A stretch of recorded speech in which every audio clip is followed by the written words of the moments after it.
বাংলাদেশ ক্রিকেটে নতুন উত্তাপ ছড়াচ্ছে বিসিবির নতুন অ্যাডহক কমিটিকে ঘিরে।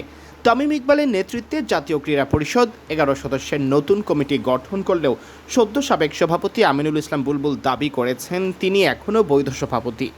নতুন কমিটিকে অবৈধ দাবি করে কঠোর অবস্থান জানিয়েছেন সাবেক এই অধিনায়ক। দৃষ্টি আকর্ষণ করেছেন আইসিসির। 2025 সালের 6 অক্টোবর বিসিবি নির্বাচন অনুষ্ঠিত হয়। সেখান থেকেই বিতর্কের সূচনা। তামিম ইকবাল নির্বাচন বয়কট করেন এবং এই নির্বাচনকে অবৈধ ও অনিয়মে ভরপুর বলে দাবি করেন।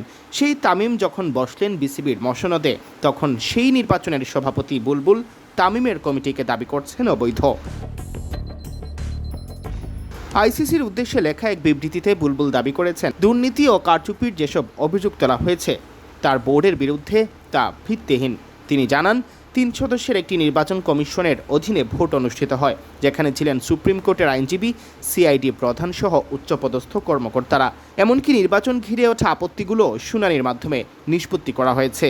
বুলবুল দাবি করেছেন, এনএসসির তদন্তের কোনো আইনগত ভিত্তি নেই, কারণ বোর্ডকে সরকারি হস্তক্ষেপ থেকে মুক্ত থাকতে হবে।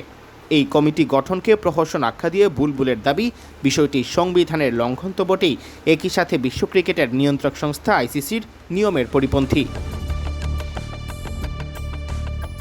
প্রতিবেদনটি একটি ত্রুটিপূর্ণ, খামখেয়ালি এবং আইনগতভাবে অগ্রহণযোগ্য দলিল, যার কোনো আইনগত বা বিসিবির সংবিধানের দৃষ্টিতে কোনো ভিত্তি নেই।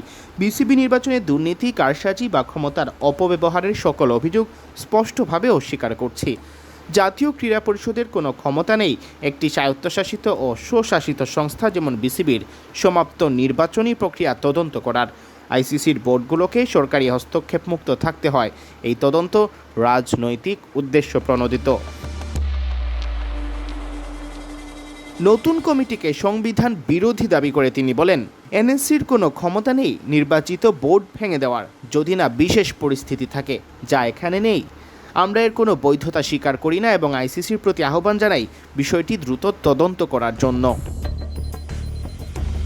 ক্রিকেটে এভাবে ভাবমূর্তি ক্ষুণ্ণ করার কারণে ভবিষ্যতে বাংলাদেশের ক্রিকেটে কেউ বিনিয়োগ করবে কিনা তা নিয়েও উদ্বেগ প্রকাশ করেছেন আমিনুল ইসলাম বুলবুল।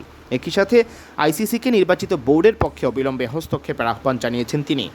হাইকোর্টের ভিন্ন রায় ছাড়া তিনি একমাত্র বৈধ সভাপতি বলে দাবি করেছেন। সিয়াম চৌধুরী, বিডি ক্রিক টাইম।